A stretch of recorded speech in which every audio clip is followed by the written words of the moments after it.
E esse tal de mercado financeiro, será que a gente tem que se preocupar com ele?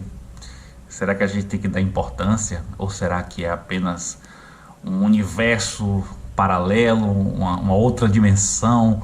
Ou então é coisa neoliberal que a gente tem que desprezar e demonizar e tal? Enfim, eu vou falar sobre isso porque desde que Lula começou, o novo governo começou a trabalhar, já na época ali de transição, antes de assumir, principalmente com a PEC de transição ali, que a esquerda está empolvorosa com esse discurso, que na verdade é um dos mandamentos que está na cartilha da esquerda, né? Um dos dogmas dos mandamentos é demonizar o mercado. Todo esquerdista tem que demonizar o mercado. Está na cartilha lá. Se você não segue, você não é um bom esquerdista. E o que é esse tal de mercado financeiro que tanto se fala aí? Oh, o mercado malvado, o mercado não gosta de pobre, o mercado não tá preocupado com quem está passando fome, né? O que é esse tal de mercado? É a junção de compradores e vendedores, assim como um outro mercado qualquer. A diferença é que no mercado financeiro se negocia títulos. E pelo fato, muito por conta disso, muito pelo fato de se negociar títulos, é que o mercado financeiro ele é mais complexo, mais diversificado. É só isso, mas é a junção de compradores e vendedores negociando algo. Combater fome, desigualdade ou reagir à fome e à desigualdade não é função dos agentes econômicos envolvidos no mercado. Eles estão ali negociando produtos. Vendedores e compradores de produtos. É só isso. Mas em relação a isso é importante desmistificar, porque existe essa noção de que o mercado é algo dos ricos, né? É classe média alta e ricos. Não, hoje no Brasil, somente bolsa de valores, não estou nem pegando aplicações de tesouro direto, nada disso. Tem cerca de 5 milhões de pessoas, entre 4,5 a 5 milhões de pessoas aplicando na Bolsa de Valores. Então veja que não é uma coisa exclusiva da alta sociedade, nada disso. Porque já foi isso, tem mudado bastante aqui no Brasil. Em outros países como os Estados Unidos é muito mais pulverizado do que aqui. A tendência é que com o tempo também a gente consiga aumentar esse número para 10, 15 milhões de pessoas. Então cada vez mais está sendo algo includente, né? Está incluindo uma quantidade cada vez maior de pessoas. Aí a tecnologia influenciando muito nisso. Você pega o celular, você faz as operações do seu próprio smartphone e tal. Aí o sujeito vai dizer assim, você quer comparar o pequeno investidor com o grande investidor, o cara que chega lá com uns 3 milhões aplicado na bolsa, 4 milhões aplicado. Claro que tem diferença. Assim como em outro tipo de mercado também. Um mercadinho compra 5 caixas de um produto. Uma grande rede de supermercado compra 3 caminhões do produto. Quem tem mais poder de influenciar nesse mercado? Quem comprou 3 caminhões, e não quem comprou 5 caixas. É claro que você tem o peixe grande e o peixe pequeno, assim como em qualquer área, em qualquer setor do mercado.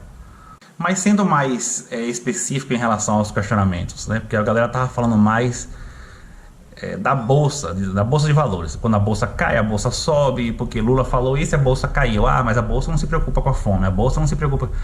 Esse foi especificamente o principal questionamento, né? O que quer dizer quando a bolsa cai? Quer dizer que as principais ações negociadas naquela bolsa de valores teve uma queda no preço. Aí a bolsa caiu. Mas nós não devemos nos preocupar com movimentos de curto prazo na bolsa. Porque a bolsa ela virou, claro, um grande cassino, porque a bolsa de valores concentra ali as operações das principais empresas do país, né? Onde se negocia as ações das empresas SA, né? Que tem capital aberto. Então você tem ali os especuladores, que são os apostadores, evidentemente. Assim como o sujeito que ele compra um terreno esperando a valorização daquele terreno, ele também está fazendo uma aposta. Eu acho que aquela área ali vai valorizar, vou comprar um terreno ali, porque daqui a 10 anos eu devo vender pelo triplo do valor e tal. Você está fazendo uma aposta. Da mesma forma acontece que na Bolsa de Valores. O sujeito vou comprar aqui ações da empresa Y, porque eu acho que vai valorizar.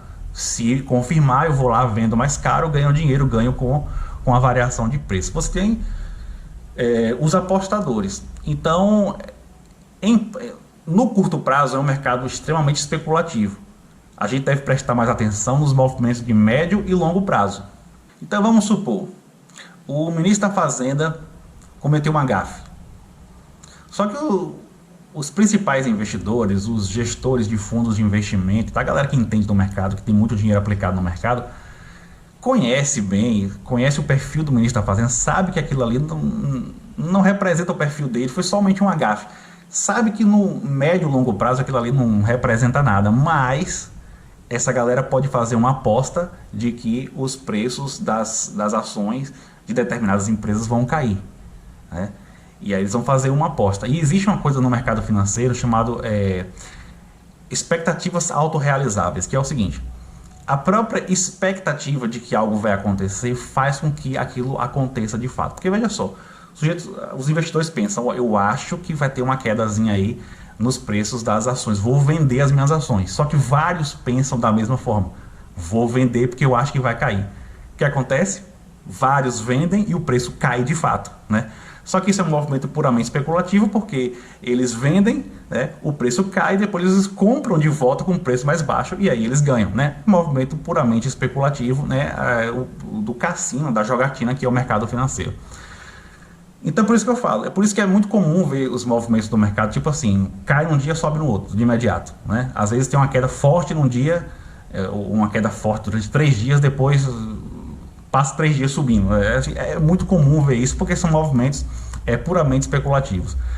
Então nós, em relação à Bolsa de Valores, a gente deve observar movimentos de médio e longo prazo. E a Bolsa de Valores é sim um importante termômetro da economia, porque representa as variações de preços, dos preços das principais ações negociadas naquelas bolsas, naquela Bolsa de Valores. Então se você pegar aí o gráfico, eu vou colocar aqui o gráfico da variação do Ibovespa no ano de 2020. Veja como despencou aí quando estourou a pandemia, o Ibovespa. E veja aí o quanto que demorou para recuperar. Foram alguns meses aí para recuperar, né? Então esse é um movimento de médio prazo importante. É um importante termômetro da economia, porque existia ali, naquele momento, uma grande desconfiança em relação à economia do país. E não só no Brasil, na maioria dos países existia uma grande desconfiança. Isso faz com que os investidores vendam suas ações, que são aplicações de maior risco, e eles vendem essas ações e compram títulos que têm um risco muito mais baixo. Por exemplo, títulos do Tesouro Norte-Americano ou títulos do Tesouro Brasileiro, que tem um risco muito mais baixo para proteger o seu dinheiro, né? Então, esses movimentos que acontecem no mercado são ajustes dos agentes econômicos tentando maximizar os seus ganhos. E qual é a relação que existe entre as políticas do governo e a Bolsa, né? A Bolsa cair, a Bolsa subir, qual é a relação que isso existe com as políticas adotadas pelo governo? Tem uma relação muito forte, porque os preços dessas ações negociadas na Bolsa são diretamente influenciados pela expectativa de lucro dessas empresas, né? E a expectativa de lucro dessas empresas depende do desempenho da economia. Então, se existe uma expectativa ruim em relação ao desempenho da economia, vai existir uma expectativa ruim em relação à lucratividade dessas empresas, e os agentes econômicos vão se antecipar nesse ajuste de suas carteiras, né? E os preços dessas ações tendem a cair. Então, é por isso que eu estou falando. Observar os movimentos de médio e longo prazo da Bolsa é extremamente importante. E aqui, nesse vídeo, eu falei mais da Bolsa de Valores, mas você tem um mercado de renda fixa, que é CDB, que é emprestar dinheiro para banco, que tem uma rentabilidade melhor que a poupança. Você tem várias opções, tesouro direto e tal. Enfim, o mercado financeiro é extremamente amplo, complexo, e esse discurso da esquerda, porque nós temos uma esquerda no Brasil que, infelizmente, parou de ler nos anos 50, né? Quando eu falo parou de ler, não é no sentido literal, é no sentido de que o discurso da esquerda hoje é muito parecido com o discurso da esquerda de 70 anos atrás, né? Se você for observar. Por isso que tem essa coisa de falar que a esquerda parou de ler nos anos 50, né? Esse discurso de demonização do mercado, isso prejudica rico ou pobre? Isso prejudica empresários ou prejudica trabalhadores?